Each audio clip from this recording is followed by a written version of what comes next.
ब्रह्मांड में सबसे शक्तिशाली मंत्र कौन सा है? जय श्री राम दोस्तों, मंत्र कैसे जपना है, मंत्र को जपते समय किन बातों का ध्यान रखना है, ये सब बातें मैंने अपने वीडियो में आपको बताई हैं। तो दोस्तों, आज मैं उस मंत्र के बारे में बताऊंगी जो कि पूरे ब्रह्मांड में सबसे शक्तिशाली मंत्र है। दोस्तों, रोज़ की तरह अगर आपको मेरा वीडियो पसंद आता है तो मेरे चैनल को सब्सक्राइब करें, मेरे वीडियो को लाइक करें, कमेंट करें, शेयर करें, जो जो आप करते हैं सब करें। तो दोस्तों, आज मैं आपको बताऊंगी उस मंत्र के बारे में जो सबसे शक्तिशाली मंत्र है। तो दोस्तों, ब्रह्मांड में सबसे शक्तिशाली मंत्र दो हैं। एक है महामृत्युंजय मंत्र और दूसरा है गायत्री मंत्र। लेकिन इन मंत्रों में जो शक्ति है वो इतनी ज़बरदस्त होती है कि अगर आपको शास्त्रीय विधान नहीं पता है तो वो मंत्र आपको नुकसान भी पहुंचा सकते हैं। दोस्तों, इतना नुकसान पहुंचा सकते हैं कि आप मानसिक रूप से विक्षिप्त भी हो सकते हैं। आपने देखा होगा कि बहुत सारे लोगों के बारे में आपने सुना होगा कि वो बहुत पूजा पाठ करते थे, सब कुछ करते हैं, लेकिन बाद में वो थोड़ा सा दिमाग से हिल गए। ऐसे ही बहुत लोगों को सुना है जिन पर देवी आती है, भगवती आती है, उनको भी कई सारे कष्ट हो जाते हैं। क्योंकि शास्त्रीय विधान को जानना बहुत ज़रूरी है। क्योंकि दोस्तों, शायद आपने आज तक ये बात नहीं सुनी होगी कि मंत्रों की भी तासीर होती है। कोई होता है गर्म तासीर का मंत्र, कोई होता है ठंडी तासीर का मंत्र। तो दोस्तों, ये बिल्कुल नई बात आपने सुनी होगी कि मंत्रों की भी तासीर होती है। तो इसीलिए कहते हैं कि शास्त्रीय विधान जानना बहुत आवश्यक है। तो दोस्तों, जितना मुझे पता है महामृत्युंजय मंत्र और गायत्री मंत्र के बारे में, उतना मैं आपको बता रही हूँ कि जो महामृत्युंजय मंत्र है उसको अकेले जाप नहीं करना चाहिए। महामृत्युंजय मंत्र का यदि आप जप कर रहे हो तो उसके साथ गायत्री मंत्र का जाप करें। क्यों? यही आपको अपने इस वीडियो में मैं समझाऊंगी कि क्यों करें। दोस्तों, मैंने कहा है ना कि मेरा जो चैनल है वो है आध्यात्म का विज्ञान। तो आप अगर विज्ञान को समझ जाएंगे ना तो आपको ऐसे नहीं होगा कि अरे बोल रहे हैं तो करना है, नहीं। फिर आप उसकी वैज्ञानिकता को जब समझ जाओगे तो आप खुद से करोगे, वही चीज़ आपको फिर ज़्यादा अच्छे रिजल्ट देगी। तो दोस्तों, शुरू करते हैं आज का। दोस्तों, गायत्री मंत्र और महामृत्युंजय मंत्र दोनों की साधना ही आपको धर्म, अर्थ, काम, मोक्ष, ये चारों चीज़ें देने वाली हैं।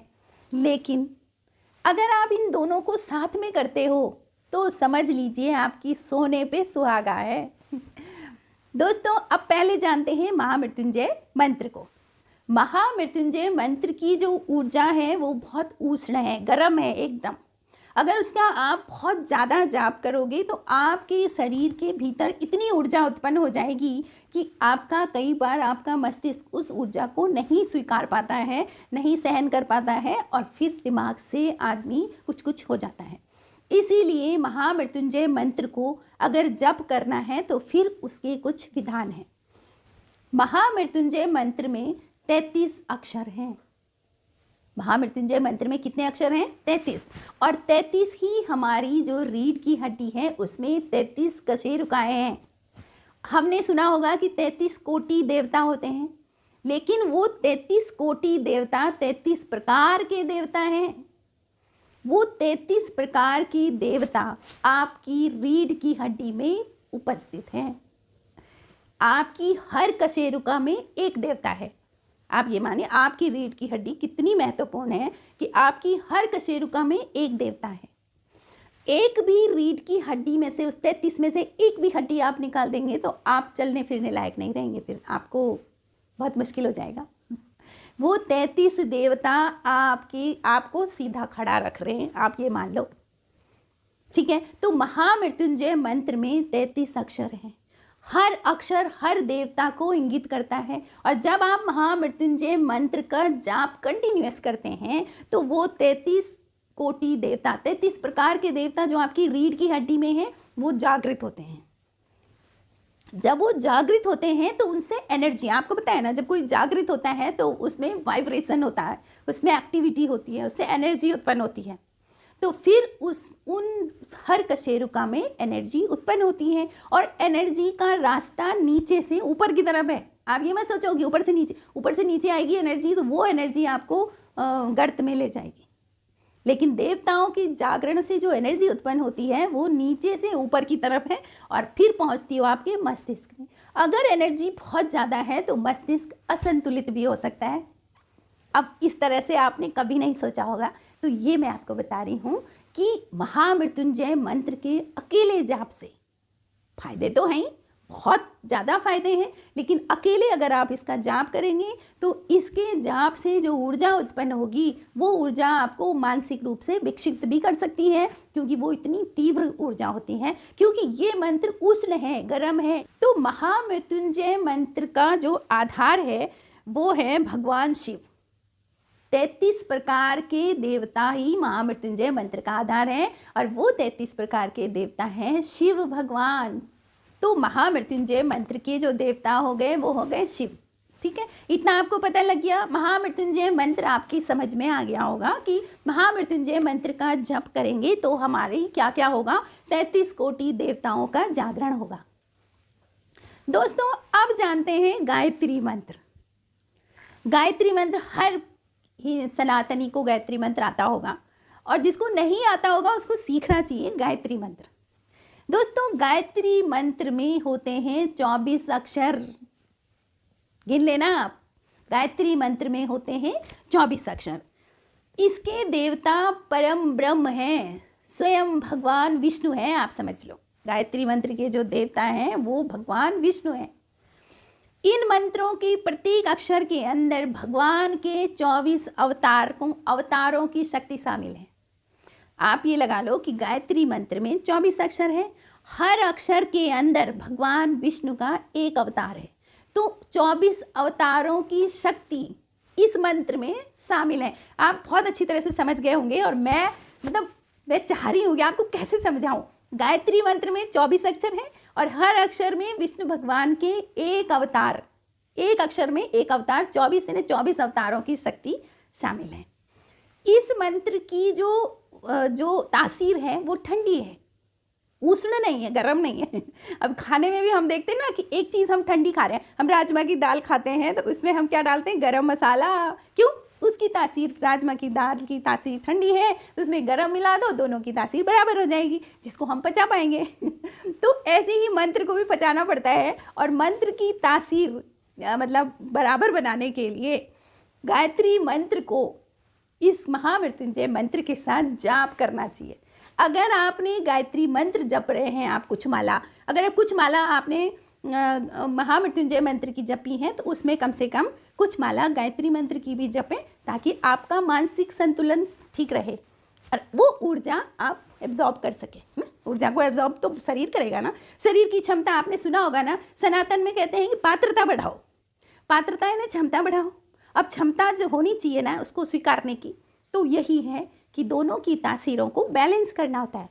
तो आप समझ गए होंगे कि गायत्री मंत्र में 24 अवतार जो विष्णु भगवान के हैं, 24 ऋषियों की शक्ति शामिल है।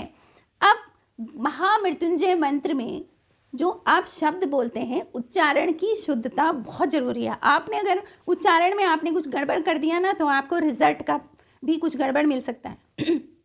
लेकिन गायत्री मंत्र इतना शीतल है, शीतल ऊर्जा देने वाला है कि आप अगर उच्चारण में भी कुछ गड़बड़ कर रहे हैं तो भी आपको नुकसान नहीं होगा, क्योंकि इसकी ऊर्जा शीतल है। दूसरों, गायत्री मंत्र की ऊर्जा और महामृत्युंजय मंत्र की ऊर्जा को जब हम साथ में लेते हैं तो हम साम्यावस्था में आ जाते हैं, हम साम्यावस्था में उस ऊर्जा को ग्रहण करते हैं। तो इस तरह से यदि आप 10 माला महामृत्युंजय मंत्र की कर रहे हैं तो कम से कम 5 माला, 3 माला आप गायत्री मंत्र की जरूर करें, ताकि आपका शरीर उस ऊर्जा को एब्जॉर्ब कर सके और आपको जिस चीज़ के लिए आप मंत्र जाप कर रहे हैं वो आपको प्राप्त हो सके। यदि आपने 11 माला मंत्र का संकल्प लिया है तो आप 7 माला महामृत्युंजय मंत्र की करें और 4 माला आप गायत्री मंत्र की करें। ये है शास्त्रीय विधान, ये है तरीका। ठीक है, खाली महामृत्युंजय मंत्र का जाप करने से उतने फायदे नहीं होंगे। दोस्तों, आप जानते हैं कि जब कोई दुख आता है तो कैसे आता है? हर किसी की ज़िंदगी में सुख दुख चलते रहते हैं। तो दोस्तों, तरीका ये है कि जब भी कोई दुख आता है वो पहले हम पर सीधा नहीं आ जाता है, वो पहले सूक्ष्म लोक में आता है। कम से कम 6 महीने पहले वो दुख कहाँ आ जाता है? सूक्ष्म लोक में। उससे क्या हमें इंट्यूशन होते हैं। जो लोग बहुत भक्ति करते हैं, पूजा करते हैं, उनको सपने में आने लगता है कि चलो आने वाला कोई कष्ट है, तो इंट्यूशन आने शुरू हो जाते हैं, क्योंकि सूक्ष्म लोक में आपके उस प्रारब्ध का प्राकट्य हो गया है, मतलब वो प्रकट हो गया है।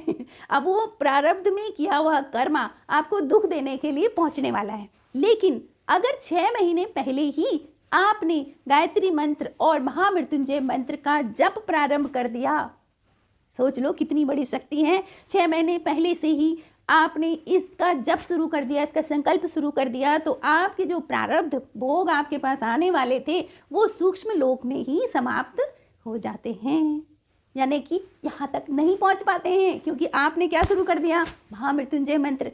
दोस्तों, विज्ञान सब कुछ करता है, लेकिन अभी तक विज्ञान किसी मुर्दे को जीवित नहीं कर पाया है, लेकिन हमारे महामृत्युंजय मंत्र में इतनी शक्ति है कि वो मुर्दे को भी जीवित कर सकता है।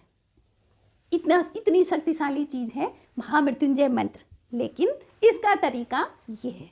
तो दोस्तों, आज से आप महामृत्युंजय जप जरूर करें, लेकिन उसके साथ गायत्री मंत्र का भी जप करें। वैज्ञानिक तरीके से मैंने पूरी कोशिश की है कि मैं आपको समझा सकूं। दोस्तों, आपको वीडियो कैसे लगा आप कमेंट करना, और कमेंट में जय श्री राम लिखना। श्री राम हमारी ऊर्जा है, वो हमें और ऊर्जान्वित करते हैं कि हम कुछ अच्छा करें। तो दोस्तों, थैंक यू फॉर वॉचिंग। खुश रहें और भगवान राम की भक्ति में लगे रहें।